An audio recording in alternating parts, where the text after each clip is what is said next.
আমি মোহাম্মদ ইমরান হোসেন। আমার বাবা মোহাম্মদ ইসাকুল্লাহ। বর্তমানে আমার বাবাকে মিথ্যা মামলা বাণিজ্যের জন্য আমার বাবাকে ধরে নিয়ে গিয়েছে। সেখানে আমার বোনজামাই উল্লেখ করেছে যে আমার বাবাকে বাসা থেকে ধরে নিয়ে গেছে, কিন্তু তারা এই জায়গায় উল্লেখ করেছে মৃত্যু রোড থেকে। তারা প্রমাণ করতে ব্যস্ত যে আমার বাবা আওয়ামী লীগ করে। আমি, আমার বড় ভাই, ছোট ভাই, আমার ফুল ফ্যামিলি এই ফ্যাসিবাদের বিরুদ্ধে আন্দোলনে অংশগ্রহণ করেছি প্রত্যক্ষ এবং পরোক্ষভাবে। আমার বাবা বিভিন্ন সময় যে ছাত্রদের খাবার দেওয়ার জন্য আমার নানি, আমার রিলেটিভদের যারা আন্দোলনে ছিল ঢাকা ভার্সিটিতে, তাদেরকে টাকা দিয়েছে যাতে তাদেরকে পানি খাবারের ব্যবস্থা করে দিতে পারে। আমার বাবা কোনো রাজনৈতিক দলের সাথে জড়িত নেই। আপনারা যদি চান 14 গ্রাম সান্দেশ্বরা আমার গ্রামের বাড়ি, সেখানে যে খোঁজ নিতে পারেন।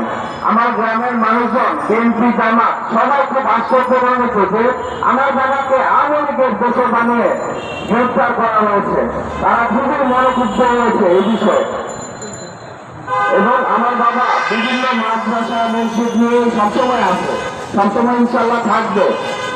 আর ওসি সাহেবের সাথে যখন কথা বললাম যে আমার বাবার বিষয়ে, ওনাকে যখন জিজ্ঞেস করলাম যে আপনি কি প্রমাণের ভিত্তিতে আমার বাবাকে গ্রেফতার করেছেন, তখন তিনি বলল বর্তমান সময়ে কোনো গ্রেফতার করার জন্য প্রমাণ দরকার হয় না। এ থেকে বোঝা যায় ওসি সাহেবও এই দোষরদের সাথে জড়িত। 5 আগস্টের পরে যে এইরকম অবস্থা আমরা শিকার হব, আমরা কখনোই ভাবতে পারি নাই।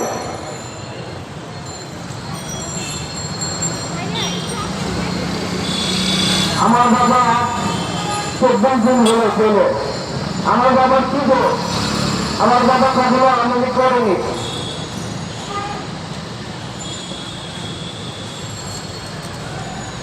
প্রত্যেকটা জায়গায় গিয়েছি, সেখানে যে বলেছে যে ওই মাধ্যমে যাও, ওই মাধ্যমে যাও। ইভেন বিএনপি কমিশনের সবার কাছে গিয়েছি, কমিশনের সময়ের মধ্যে দিয়েছে পেপার এভিডেন্স। যখন আমি বললাম আমার বাবাকে গ্রেফতার হয়ে গেছে, তখন বললো আচ্ছা ঠিক আছে, স্পিক রেখে ওসি সাহেবকে দিতে বললো, কিন্তু ওসি সাহেবকে দেওয়ার পরে এটার কোনো চর্চা করলো না।